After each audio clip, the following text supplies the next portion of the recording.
Hi, welcome to Jovie's home. So have you ever wondered what it's like to give birth in another country? Would you like to hear about some of the interesting and cool aspects of Dutch maternity and post-birth care? If that sounds good to you, then come on in, kick off your shoes and stay a while. I'm really glad you're here. So the first aspect of Dutch maternity care, where we need to start, is we need to talk about medical insurance. Medical insurance is mandatory in the Netherlands for everyone who is there. And if you don't sign up for your medical insurance, you will have to pay a fine.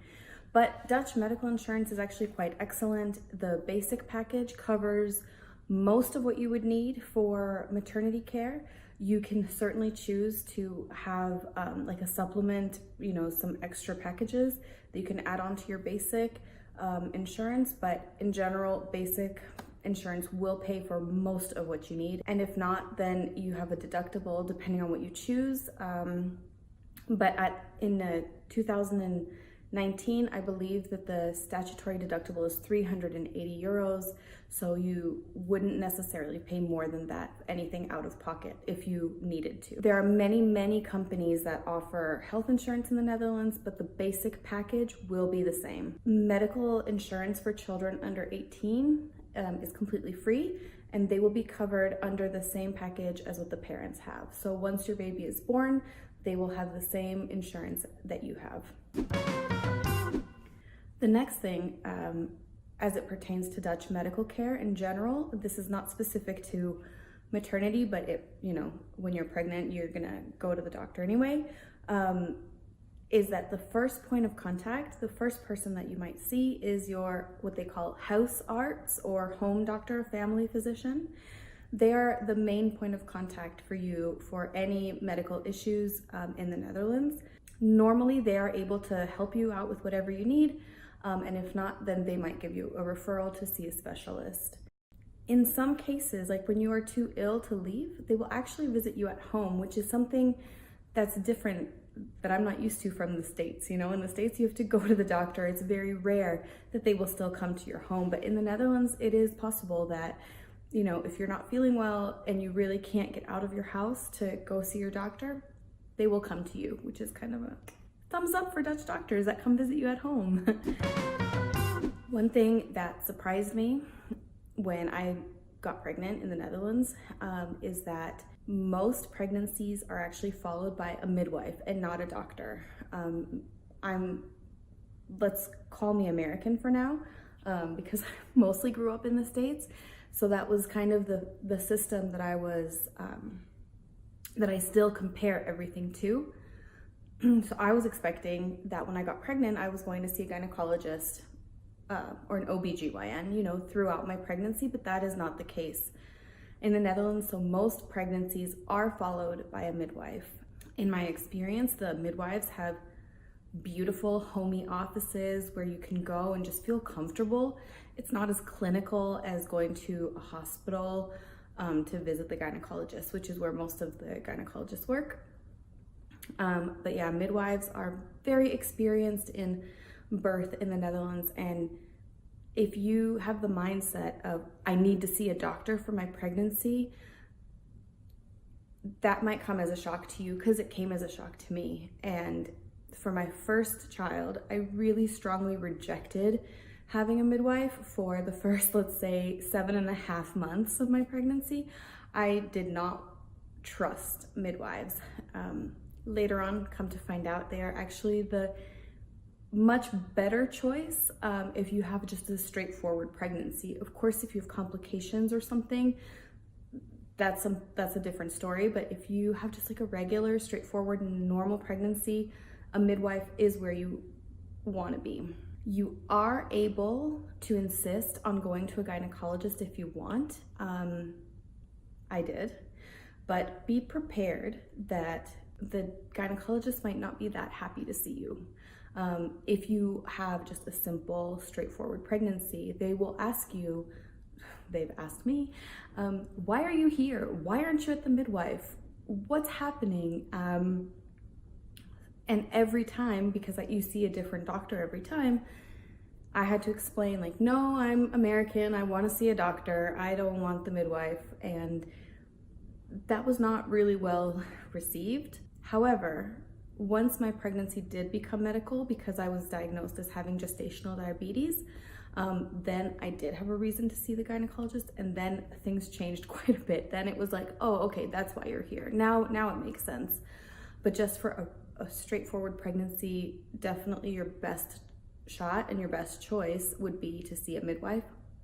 But as I said, you can insist on seeing a gynecologist. Something that surprised me is that there is no such thing as an elective C-section for your first child. In the Netherlands, you are not able to say, I just prefer to have a C-section. That is not the case. First-time mothers, you are going to have to try to deliver vaginally if possible. However, if something happens during the delivery, or if there is a medical reason before birth that you need to have a C-section, you can have one, but you cannot choose for it like you can in a lot of other countries.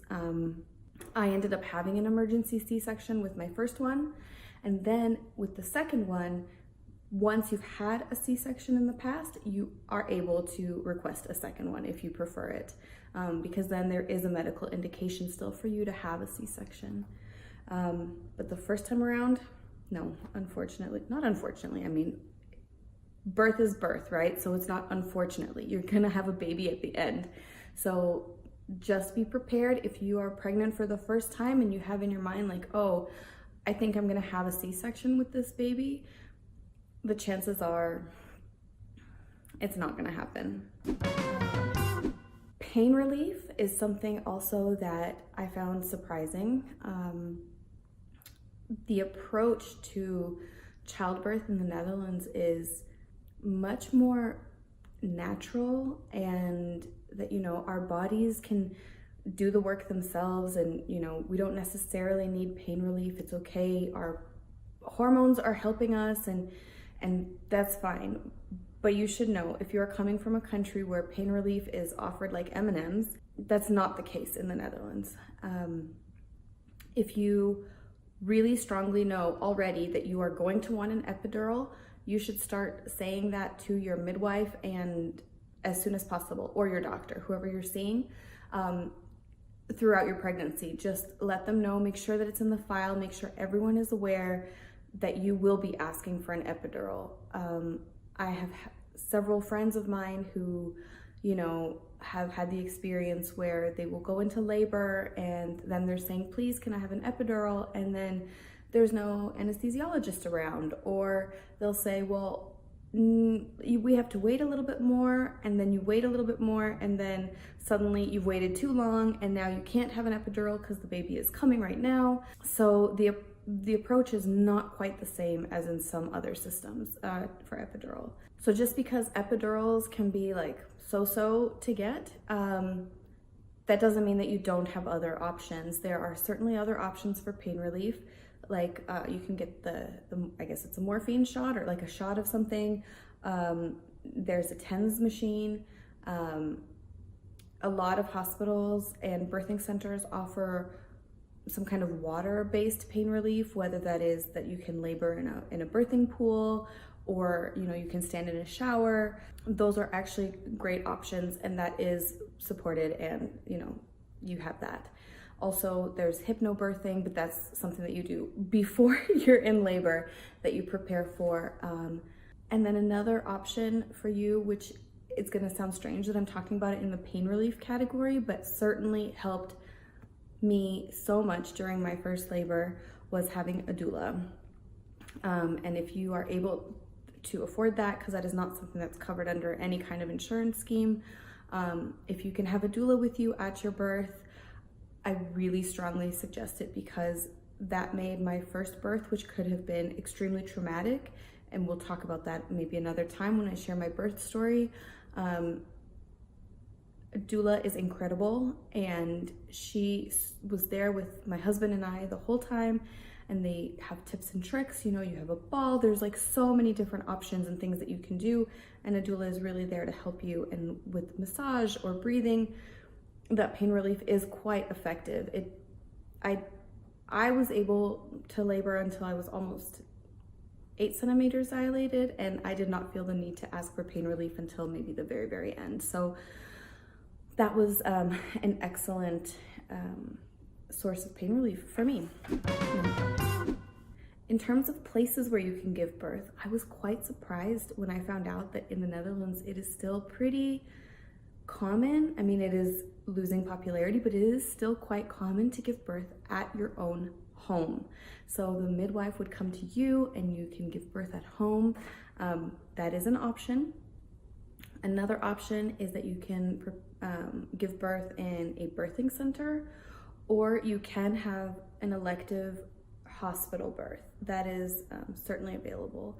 And if you're coming, well, not just if you're coming as an expat, but for everybody, there are tours available of hospital birthing centers and hospital birthing floors, I guess, maternity wards. You can have a tour of one of those before you decide where you'd like to give birth, and if you would like to give birth there, to kind of get a feel of what the rooms look like.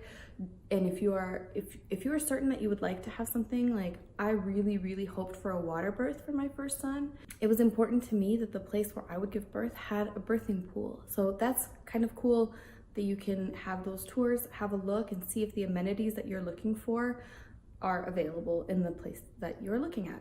If you do give birth in a hospital, and if everything is just a normal, straightforward vaginal birth with no complications, be prepared that you might be discharged just like a few hours later. There is no spending the night. There is no, 2 days of waiting in the hospital with you and your baby. Nope, if you're fine, your baby's fine, you go home. That was shocking to me when I went for, this tour of a hospital that we were looking at, and they were saying, if everything's fine, you're gonna go home. And all the expats were like, hello, what's happening if I have birth in the middle of the night? And we were like, no, you still just go home. And the reason for that is what's called a kraamzorg. And that is the most interesting and phenomenal part of the Dutch maternity care. That is, you know what, let's get into that now. Once your baby is born, if you've had just a normal vaginal delivery and everything's fine with you and everything's fine with the baby, you will be discharged and go home after just a few hours. This is because in the Dutch system, there is something very unique and really incredible, and I wish that this was in other systems too, like in all over the world, and that is what's called a kraamzorg. And I guess translated, that means kind of like after birth healthcare, but it's a nurse who specializes in after birth care, postpartum care. The kraamzorg will come to your house and she will help you and your partner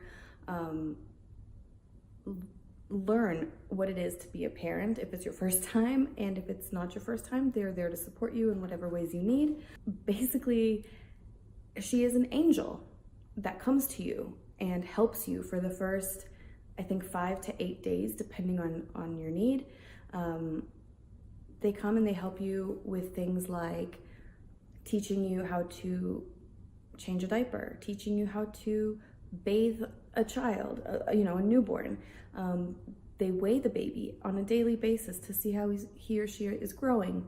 They help you establish breastfeeding if you're choosing to do that. They can help you, with questions about everything, what is a normal color of poop for a baby? Like whatever questions you have, like big or small, it doesn't matter. The kraamzorg is there to help you. They also do wonderful, magical things like let you have a nap, while you'll feed your baby, for example, and then there's, a period of a couple of hours, and she will say, now is your turn, go have a nap. I will take care of your baby. Or she will help you maybe do a little bit of light grocery shopping. She will clean your bathtub or your shower if you're having a shower there, wherever the mom is using. They will clean it every day, so you have a nice, clean, fresh place to go. They also clean your toilet every day, so you have a nice, clean, fresh place. The Dutch kraamzorgs are really, really special. And I hope that is something that always stays part of the Dutch maternity system, because I, as a first-time mom, had no idea about anything. You know, I didn't grow up with a lot of kids in my family. So if you gave me a baby and said, change this diaper, honestly, I would have had no clue. Or how to bathe something so small and fragile, you know? But these people come and they teach you and they help you, and they are incredible. So that is definitely a wonderful, wonderful thing that you can have. If you prefer not to go home, there is something called a geboorte hotel or a birth hotel. And that is a place where once you're discharged from the hospital, you can go and stay with your partner. It's like a birthing hotel. And you can stay there for the whole time that you have the allowance of the kraamzorg. Or you can stay like 1 night or 2 nights. You can kind of mix and match. So you can have some days when you're in the hotel, and then other days when you are at home and have somebody come into your home. So this is also like something that you can think about and see what you like, and you can do like a tour of some of these birth hotels and see if that's a place that you would like to go while you recover and learn about mothering, I guess. The geboorte hotel, it's a really cool option if, for example, your baby comes earlier than you expected and you don't have things ready. I'm not talking about super, super premature children who need to stay in the hospital, but just, somebody that comes a bit earlier and maybe you don't have your crib set up and you don't have like all the things ready. So you can go to a place where they have already everything for you, and then you can have some help from whoever to get your house ready so that once you go there, it's all ready. I have a friend who they were doing renovations on their house and they were not ready to go to their actual house with the baby, with the newborn. So they ended up going to a wonderful birth hotel for the entire duration of her kraamzorg time. And they had a good experience with that. So this is also an option while you recover, while you learn, while you get stronger, somewhere that you can go and have help. If for whatever reason you end up having a C-section, you will end up spending like 2 to 3 days in the hospital afterwards. And these 2 or 3 days will count as part of your kraamzorg time. So let's say that generally if you have a C-section, you will have 9 days of kraamzorg. And you spend 3 days in the hospital. That means that you will have 6 days of support at home. But this is also, something that is excellent because you are in the hospital and the nurses there are teaching you all the things that you need to learn. Well, if it's your second or third or, not your first child, you probably know a lot of the things, but it's very nice. It's a very supportive, pleasant way to have a child. So once you're at home and you're settled and maybe you didn't go to the birth hotel, so let's say that you just gave birth in a hospital and then you came home, the kraamzorg will come and she'll meet you there anytime, day or night, for the first day.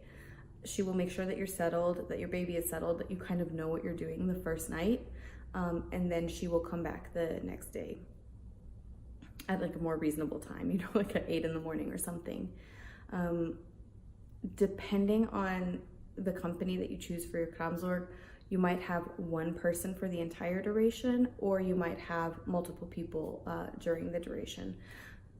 This is something you can discuss with them at your intake appointment, what your preferences are. You can say like, I want somebody who speaks English, or I would like a Spanish speaker, or I would like to have somebody who does not smoke, or, we have a huge dog, so it's important that my kraamzorg is not afraid of dogs. So these kind of things that you make it clear during your intake appointment, and then the company will try to kind of, give you the best person for your situation. And then the kraamzorg, it's so beautiful what they do. They have a book, and every day that they come and they weigh the baby, they'll like write down the weight. They'll write how much, how often is the baby eating, how the child is growing. They monitor the mother as well. So they'll check like your stitches if you have any. They'll ask you, you know, how you're doing, and they can be a liaison in case you do unfortunately need to go back to the hospital or something happens. They're there to let you know. But in addition to having the kramzorg, you will also be visited at your home by a midwife. So even if you have had a hospital birth, you will still have a midwife that will come after the birth to your house. And what they do there is they'll do the baby's first blood tests there. They'll do what they call a heel prick. So they'll take the baby's little foot and, you know, do a little blood test through the foot. They will also check the mom, they check the baby, they see how you're doing emotionally, physically, mentally. The care is really like 360 degrees. So yeah, you'll have your midwife and your kramzorg around coming to take care of you and baby. And it's a very relaxed, nice way to welcome a new life into the world and to have, you know, an experience to have, so that you can really focus on getting strong enough to take care of your child. If, you know, if let's say if you had a C-section and you're recovering, so it's really supportive and wonderful. So that kind of covers the basics of Dutch maternity care and what it's like to have a baby in the Netherlands. If you have any questions, please leave them below. I will do my best to respond to them as much as I can. But I also want to know, if you are not considering having a baby in the Netherlands, if you're anywhere else in the world, what's it like to have a baby where you're from? What's the system like? Are mothers and children cared for this way, or is it more like you're kind of on your own? So yeah, let's continue this discussion in the comments below. Thank you so much for watching. Thank you so much for coming over.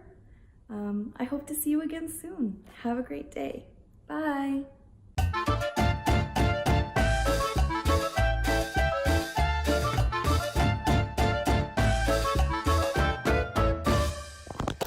my God. I almost broke my new